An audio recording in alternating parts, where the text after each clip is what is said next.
Ebusan for higher GC News, Mima Obibia Aquaba, Hadia latest and hot news and qua era mede bremo. Anoti so when you subscribe to channel ya Bomoria say over subscribe. The obayana say over click the subscribe button na wabele notification. We sa new video be upload no with the first person once ebe kan ayesa video. Afi we are na like video no give us a thumbs up na afi share ma ofofro so na when you be here na wo hu ensemo ekoso ewo Ghana memo hano. Afi yebura ye ensemo abeto yepno so. Eye Hopeson Adorye on eye Agyapadie book kuseda na eye Afrofanto party no one day work share so say campaign one year work na ho na eye Hopeson edi nsimbi atudwa na ansa na no on this work ye be share so ewo eye Greater Accra ha no or the kokobosem ma eye PP4 any police for say ka one be si one kwan one ma one nye Hopeson din nsem tudwa na woni nya kwa ye wan work na no na Hopeson Adorye multi platform a chese wo hwi nsem gu hodomo to be man ye NPP4 na work Agyapadie book a watch supporters say one to about for change say one pe one da chi ye dia ene one to aba na ye ntimi tu ye Akufo Addo na ba free hodom na no na watch say ye Akufo Addo na ban de one be prosecute say to aba for change dia na sense sabadia definitely ye be prosecute wo mo na Hopeson Adorye edi ensem do na ara enatuja ententemara yenko na kachi inkuti ensema Hopeson Adorye ehwe gu hodom yenti ensem no yes you police in front of person or you na say look yeah campaign book yeah be yeah work no police ni bia ntimi stop ye ne ntimi stop ye kira odo de yeah more maso ate say the Public Order Act does not say yanji permission as yako. What we should just notify you. You have no right to say yeah mamu permission. You cannot. A campaign and a when you demonstration. We are Ghana ni na want to abanu for changer. Na chese wo dache ana udi diagro. Se wo ye penia na udi wo madache ana e diagro. Choboy. Enti sabre ni ye ka nyina ni se sa Agyapadie no esese ye dey ye end no. The only way aye betima end no ni aye hwehwemu omo ye sade no ye tima chi omo prosecute omo every side change about December 7th ye were about 34 days or 33 days ni e kwa koto aba esese amount for facing the law in this country. Okay? I can assure you. Sagana for Mutuaba na advance President Akufo Addo ye be prosecute no.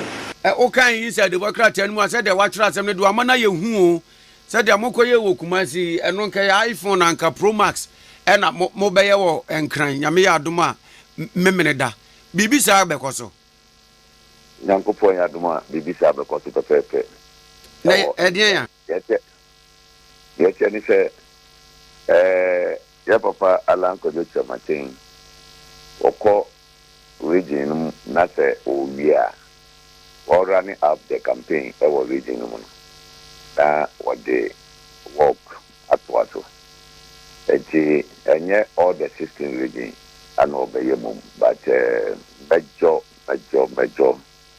cities in the obetimi ayesade no ewo no enti owie Ashanti region ana what the year work no na work na year Ashanti region o share the way among for sabotage yen kasa ya fase entwem crofomra med last minute adebechi Saturday Friday nyumre bayes 5:30 na yafre organization is ayalolo bases ni adia omo ayes omo de mayeno bibinti yensanka eni ade hey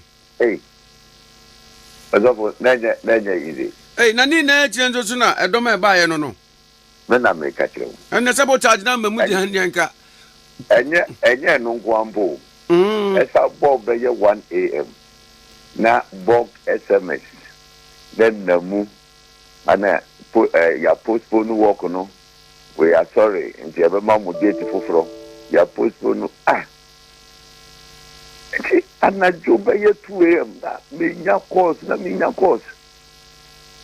I think we go checking messages are now as you say 4 a.m. Me sorry na me ye short video na me do me dress it up say yes me nam kwaso me ko obi amra ni ade we need the action ana nipa e be go street so kuma say ogun ye no the time amafo etis walk do kra baso no omo be do culture center na tete na mo kwansin kra so I no be fresh amafo book culture center yeah o the American video na matenya mo nipa e go book culture center na o mo anti-mancy street so bi no sorry no mo be say half of numbers amugu was street so no. Hey, I'm telling you this. The love for Alan is natural and strong. Edenya no why am Asante for? Wa start a year Greater Accra. I would know. What's it? No, ya to the caravan tour. Where the other romance and the baba in Canadian no. Yes. The massive participation now mo witness wo Kumasi no. And I bisa say Diana Alan aye wo Kumasi titru ntia edom ne ba ya de beka echire kura na echen dia na wo mo okromi. Oh, aye do mo di dono. Aye do a o mo di dono. Look, bene wo ka say afena free Bruno is tiba. Akodi Bruno is verse Nanson. Yes, ya juma. Pamiamo. You rubber di na amanfo ejeso Alan asio mi say opedin obomda. Yes, yet in grave say I am telling you this. The love for the man is great. Yeah, Sunny East constituency near no last. At your cocoa keji ni ade. When say mekna hon so ye get Kojo Kyeremanteng. The whole town. Obia otezo yesu kopia. Afi go for me no mo na e shop. Ye free Kojo Kyeremanteng at 9 p.m. Wame, about 2 a.m. Neja, you room, make ties up, papa. Oh, I'm telling you. I can't end yet. A party. Oh, look at the advantages here. You saw, they say, yet down Kumasi Road. Now, branch of your friend, Mumuni, was there what I say, me okay from the other. At the Mumuni, I would see to Patrick. Medawase Nyankopon Shraw abrante beto ye wogira ye eboa ya machese bibia ko kama utudi ka ekwo titititi ko pe organizer tese wo ya de dodo oh nyame nsira no edi bayo mo bebeda be ye se 4:30 am yawo hey edi utie mikasa kra ufute agwaramzo onanzori breka kransu no Nyankopon Addo odi akwaba let me say the love for Alan is great every other mikase abaya ye babetri Nyankopon be ya de foforo e wo Ghana nobody is going to get a straight win in these elections that means you say the first two Alan Kojo Kyeremanteng. Wow. Omubeko runoff. Ama Alan Ababeye the first independent president. Obe form a government of national unity. Aman Ghana accordingly. Na Greater Accra was started our yen caravan tour. The caravan tour na yen. Yeah, ya departed from the old ways of campaigning near the other. Yeah, they say, young Conco Boboa, Nipa no Conco Jamba Bisi a Yarari, Yarri, your chum free. Yeah, campaign. It is your 4 constituency. Your fan is a constituency no moon. Your court, they say, be at 10, 11 places. Now, you're touching base with the people. ye drew capital na ye krum na nkasa odono ebia ya divided into several ye gina ha say near the amanfo akasa ni akoye ni near the amanfo akasa eti we touch base with the people eti amanfo no feel part of it eba bibiako obi o grandpa no onye na agene klase o 29 o te hodum but o to anu a won ne kasa ye no wo hu se na agena ye den asesa a o ba bidu wachi eti o wie Greater Accra na as part of what the running of the Greater Accra campaign and no anasa victory mega walking then baso what they are running up the Greater Accra. And I'm telling you because of the love for Alan, there's a Accra street is so every year na menyanya report to the na chache no matise yes say police in front of person or a na say look yeah campaign book yeah be yeah work no police ni bia ntimi stop we ne ntimi stop we kira odo de yeah more maso ate say the Public Order Act does not say yanji permission as yako. What we should just notify you have no right to say yeah mamu permission. You cannot a campaign and a when you demonstration a campaign. You cannot stop any political movement, you cannot stop any political party for campaigning. That's why they should get it straight. They should get it straight. As the regional commander, we are telling you people that briefing how it has gone, but that may take from the you can say initial stages of you cannot stop this work. That's what get it. Mutranse now man for chinchin munsa last week tomorrow morning here because power is going to change at all costs. December 7th, power will change. Ghana for the break. Ghana for the blue. Say, what how people are yearning. Senka, Abanu Kromunya ya nanke ye food in that. Mr. Obi Chichimusa, you're very careful. Let's see, walk with it, Ebebaso, as usual.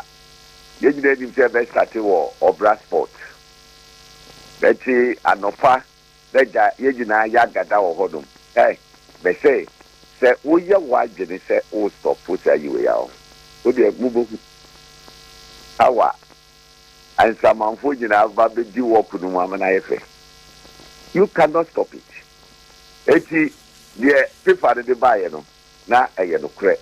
The walk no basso on Saturday and so walk on the Alan Kyeremanteng ankasa edim the running mate Owusu danso adodo na fe no KOD odim empedifo da yewo ayimu yebo alaji domu nyina yegyina yedim ye ye work na ma na efe eti eto yensa e dia fro bibia se omra na ye nya work no de ye kama na manfo ebi enfu se yes Ghana for are you ready for change na ye pay dia na chese etete na mo bi antena echire enfa de sanction de blefam se Ghana aye den emuayufu ene ehun intimidation ne ni pansa chinchim ni ade no Ghana for sorry waka yes saban no yes saban a yenim saban papa beba ama Ghana atibi akodedim ama manfo ho apowo ewo Ghana ha uti ukrom na wunti nya ne ope uti ukrom na ehu ehye oso uti ukrom na aden jai hantan aden. Therefore, let us wake up. Bombshell, sorry. Said you boom and maybe a cocoa two for change. This time, Bombshell you boom, you got two for change. You got two for change. I do see at the movement for change. Then Uncle for Yaduma. me said yeah a bin see that no and no and never be see December 7th. I just say grano. Yeah, you say yes, ya fanadia a BSC. Yeah, West Africa ha Benin ya a BSC. I'm a independent president, you know. I'm a Benin and she say upon the nim. Obibia wouldn't Benin be able to say the face of Benin assistant because of the independent president. Oba yeno wa anya pese nkubinya wa na soafo wa yiyi omo afri other political parties akomobum awomu ye adwuma etu ntimi nka se be de the party the upper went to wu wi ade kwa ni aye din ni e hwe debi wo ye ya ye be fire o NPP ana lance oba be ye a government of national unity wo ye minister o bokro no na ko daho papa now wo kodo what would they say because one transit ends also already Annan himself or you be on your corrupt. Who's the type of the candidates or one person to be or one on on your corrupt that a man for the come home. It's all they do. A man for the come home. Annan hey when you any opportunity be a worker so when you're corrupt he will not be corrupt and nobody can corrupt him.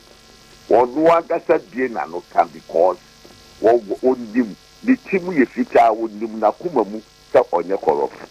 But some they cannot because would na kumamu say as a law be can no correct.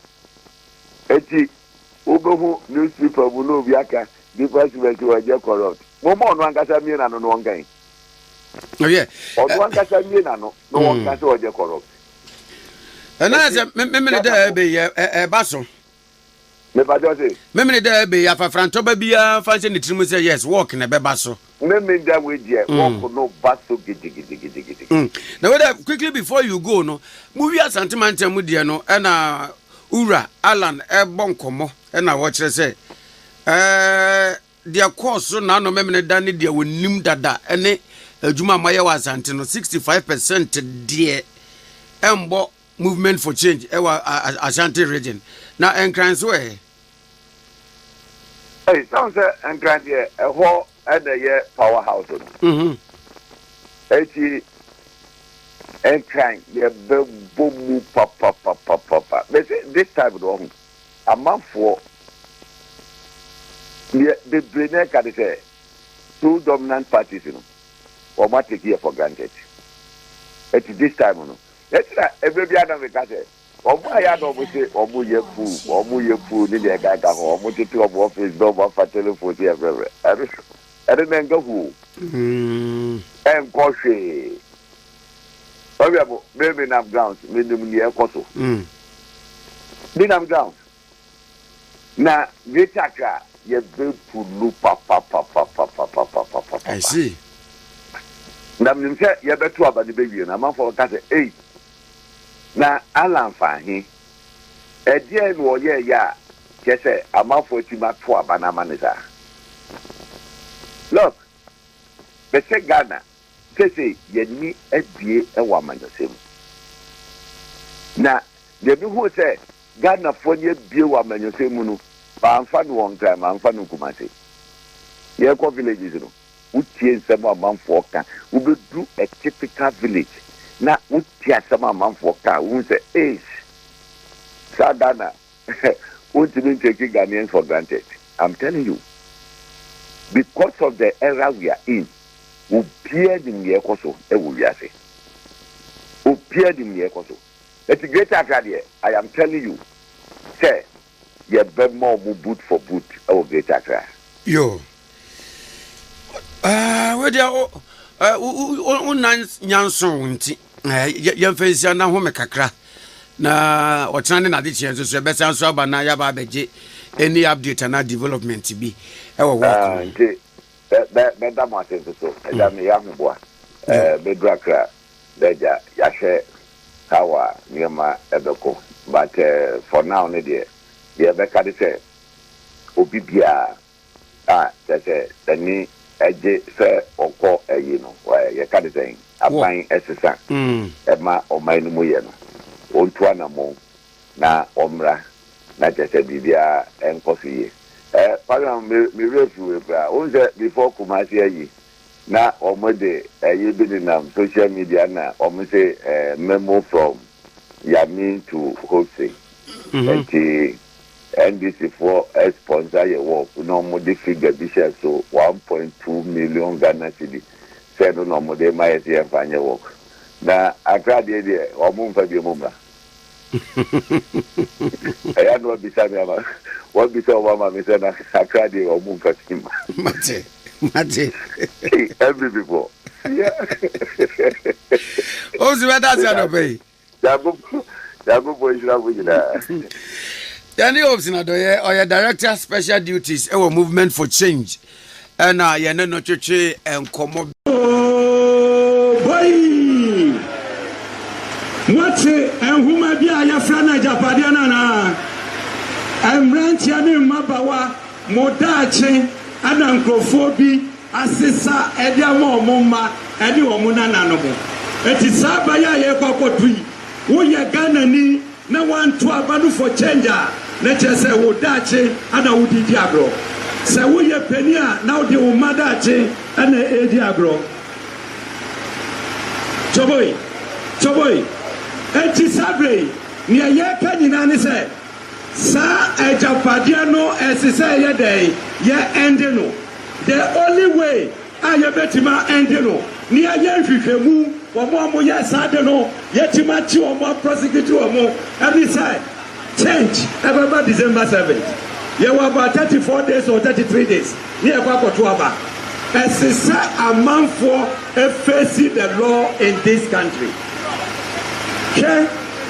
I can assure you. Sagana for Mutuaba na advance sa President Akufo Addo ye be prosecutor. Choboy galamsey fighting and your financial loss to the state.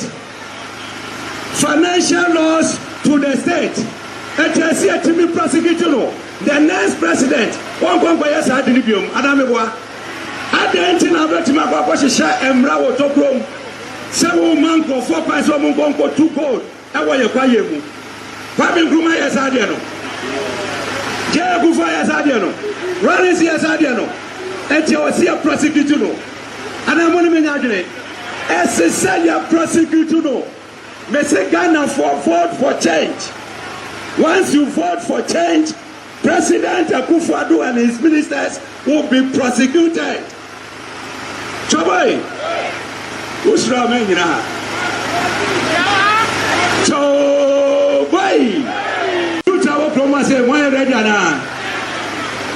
Ejuma, any say, yeba mamu phone, ye hina mo pe. Ejuma ni phone, ye hina mo pe. Alan Kojo Kyeremanteng industrialization. Yes, say, as I say, to 2 fin the Duma. Emma you to 4 and your Juma day, Eje. Obisu so about mobile phone. It's up to you. Ghana and then Sabre, Greater Accra, then reaching. I know Mamo Plaza, Wamunko for Amia Sawopi. Say, Alan, Edini Juma Dieba, a year, our Greater Accra, no, Edini. Choboy, I said, we repeat as on top of Mufanya headlines. Mr. NPP and NPC. Omo party ho. Asare corona party ni opetu ho. Obi biara odire sa biara nyansa bi nyansa wo ba ko. NPP and NPC kire omo party ho se Ghana. Eti no yawa na Kojo Kyeremanteng ona na de appreciate aba Ghana aba kasa prepo ani ni ba bebre abaya skafo ono tete skafo na Bawumia na Addo atete criminals won be wi awma na Addo of siwa na waka to te ko wi skara fa ko 2 MP na o sa de bo NPP for mo kan treme obi o esiwo o na Addo aba mu bia no o kwa ko 2 MP na fi ho ena suwe sa de bo mo kan treme our Kojo Kyeremanteng was grooming entrepreneurs. Addo and Bawumia are busy training criminals. As I want to say, Baby Ghana grown. can not have promotion to change. Change in the city. What to come on us. Change in what they chasing Ghana for. The change is chasing Ghanaians. The change is chasing Ghanaians. It will be Biara. Maybe I agree. The way Bawumia, the caravan told the yellow Asante Bediatuo. But I will be a borrow. Of course, about 16 days. I'll bet you could take your second caravan. Here we are. Bawumia, resident permit. I was trying to go through because here we are. Or shall be a power Asante Bediatuo. All you know, it was sleeping. Yamoya Sama Odike to boy. At 50, 200 cities. Maybe I'm 200 cities. Now, fair. Let the Adrian oil palm. No send Jessica. I want to end on a concluding note. If he said, I'm in Greater Accra. Now, I'm a caravan tour of Greater Accra. And I've put forward a 50-point agenda for the redevelopment of the Greater Accra region. This is that 15-point agenda for the redevelopment of Greater Accra. Now, Greater Accra, by 2030, will be one of the 5 leading cities in the whole of Africa. Now, yes, sir, if you Greater Accra, measure all the rest of Ghana. Every region will become a center of excellence. Madikaka, Central region will become the new tourism hub for West Africa. The Volta region will become the new hub for technical skills development for West Africa. Oti will become the new hub for inland fishing and aquaculture in the whole of West Africa. Bunu, Ahafo, and Bunu East will become the tree crop hub for the whole of West Africa. And the 5 northern regions will become the bread basket for the whole of West Africa. And the Eastern region will become the new hub for research and development and innovation. Our Asante region will become the new industrial manufacturing hub for Africa. And our Western region, Western Showboys, Western region will become the oil and gas hub for the whole of West Africa.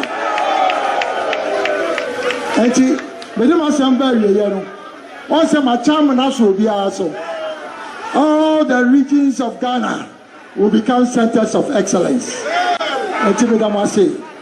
Now,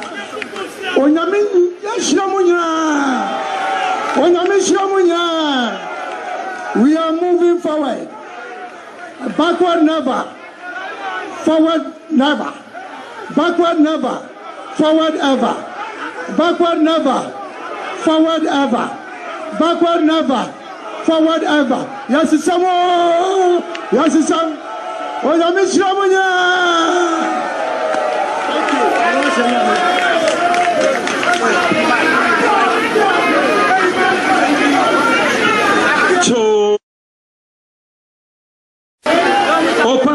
No, yes, it's some. Yeah, Kwasio. And yes, I see a hosa.